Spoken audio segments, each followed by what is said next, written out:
Hello everybody, welcome to happy eatery. আশা করি আপনারা সবাই খুব ভালো আছেন, সুস্থ আছেন। আমি আগের দিন স্প্রিং রোল শিটসের রেসিপি দিয়েছিলাম। আজকে আমি স্প্রিং রোল কিভাবে বানাই সেই রেসিপি আমি নিয়ে এসেছি। এই স্প্রিং রোলটাতে একটা টুইস্ট আছে, সেটা হচ্ছে এটা পুরো সম্পূর্ণই নিরামিষ। এতে না পেঁয়াজ ব্যবহার করেছি না রসুন ব্যবহার করেছি, পুরোটাই আমি এটা নিরামিষ রেখেছি। আপনারা নিরামিষ দিনেও এটা খেতে পারবেন, বানাতে পারবেন, সেই ভেবেই আমি এই রেসিপিটা এনেছি। খুব সুন্দর আর মুচমুচে খেতে হয়েছিল, খুবই টেস্টি হয়েছিল খেতে স্প্রিং রোলগুলো। আমরা কিভাবে স্প্রিং রোলগুলো বানাবো চলুন দেখে নিই। আশা করি আপনাদেরও খুব ভালো লাগবে। চলুন রেসিপিটা দেখে নিই। একটা ফ্রাইং প্যানে 2 টেবিল স্পুন সাদা তেল দিয়ে এতে দেব হচ্ছে সবজিগুলো ভালোভাবে স্লাইস করে নিতে হবে। সবজিগুলোতে ক্যাবেজ মানে বাঁধাকপি আর ক্যাপসিকাম দেওয়াটা মাস্ট। ওটা দিলে কি হবে, একটা সুন্দর একটা ফ্লেভার আসবে, একটা স্মোকি ফ্লেভার আসবে। আমি আগে আপনাদের বলবো খুব ভালো ফ্লেভার আসবে। কিভাবে স্মোকি ফ্লেভারটা অ্যাচিভ করবেন ওটা দেওয়া খুবই জরুরি। এতে দিয়ে দেব হচ্ছে স্বাদ অনুসারে লবণ। আপনাদের যেরকম পরিমাণে লবণ চাই সেটা আপনারা দিয়ে দেবেন। লবণটা এক্ষুনি আমি দিচ্ছি কারণ সবজিতে লবণটা দিলে এখন জলটা ছেড়ে তাড়াতাড়ি এটা কুক হয়ে যাবে সবজিগুলো। খুব সুন্দরভাবে মিক্স করে নেব আমরা।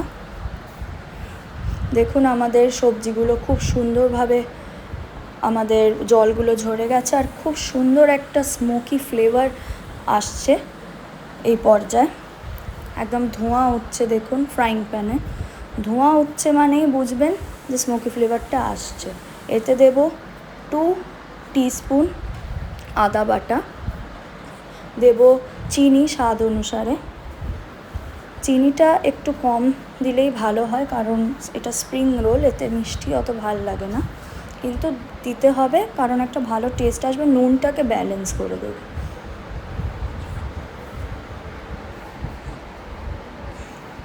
ভালোভাবে আমরা মিক্স করে নেব সবজিগুলো।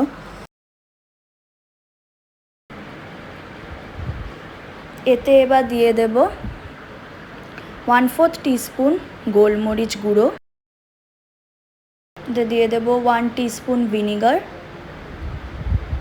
White vinegar. এটা দেবেন, খুব ভালো টেস্ট আসবে, ব্যালেন্স হয়ে যাবে। ভালোভাবে নাড়িয়ে ছাড়িয়ে নেব ভিনিগার আর গোলমরিচটা দেওয়ার পর। টস করে ভালোভাবে নাড়িয়ে চাড়িয়ে নিতে হবে। দেখুন সবজিগুলো খুব ভালোভাবে ভাজা হচ্ছে, ভালোভাবে টস করে নেব আমরা মিডিয়াম টু লো ফ্লেমে।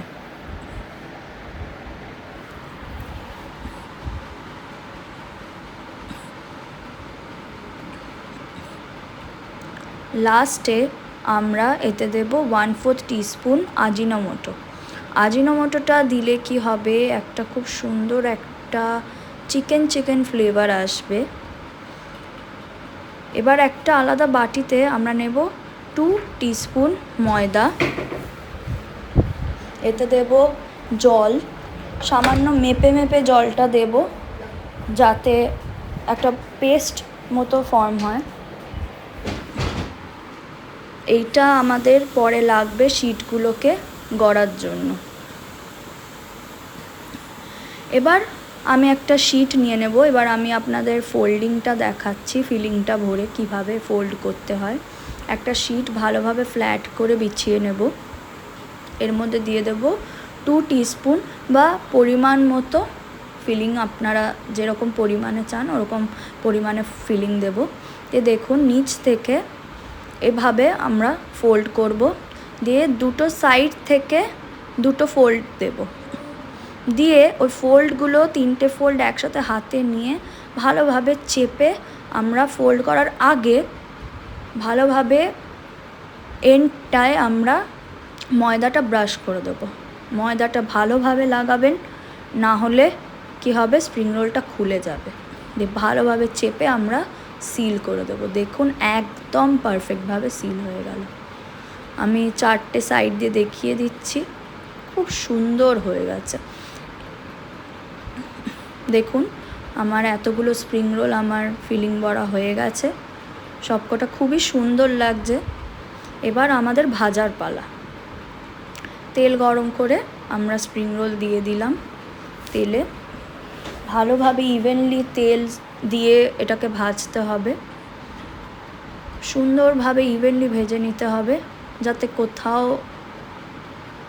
একটু ভাজা হয়েছে আবার একটু জায়গা ভাজা হয়নি এরকম না হয়। ইভেনলি আমাদের ভেজে নিতে হবে উল্টে পাল্টে ভালোভাবে, তাহলেই জিনিসটা খেতে ভালো হবে আর মুচমুচে হবে।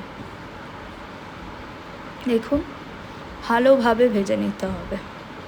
এই পর্যায়ে আমাদের ফ্লেমটা একদম মিডিয়ামে করে রাখতে হবে, লোতে একদম করবেন না, লোতে করলে প্রচুর তেল টানবে আর হাই করলে পুড়ে যাবে। দেখুন আমাদের ভাজা হয়ে গেছে, প্রত্যেকটা সাইড ইভেনলি কুক হয়েছে। আমরা এটা একটা প্লেটে ট্রান্সফার করে নেব।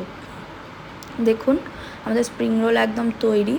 আমি যেই ব্যাটারটা বানিয়েছিলাম সেটা দিয়ে আমার এখানে 6টা স্প্রিং রোল এই সাইজের তৈরি হয়েছে।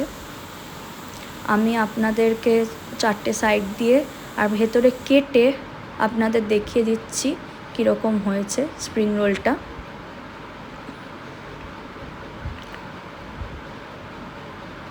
দেখুন কত সুন্দর আমাদের স্প্রিং রোলটা কেটে গেল। দেখুন ফিলিংটাও খুব সুন্দরভাবে ভর্তি হয়েছে, খুব সুন্দর হয়েছে ভেতরটা, বাইরেটা ক্রিস্পি ভেতরটা নরম, অত্যাধিক শক্তও না আবার ভীষণ নরমও না। আশা করি আপনাদের রেসিপিটা ভালো লেগেছে। আপনাদের কেমন লেগেছে রেসিপিটা আমাকে জানাবেন, ট্রাই করবেন, লাইক করবেন, কমেন্ট করবেন, শেয়ার করবেন। আজকের জন্য এইটুকুই। Thank you. দেখা হবে অন্য রেসিপিতে।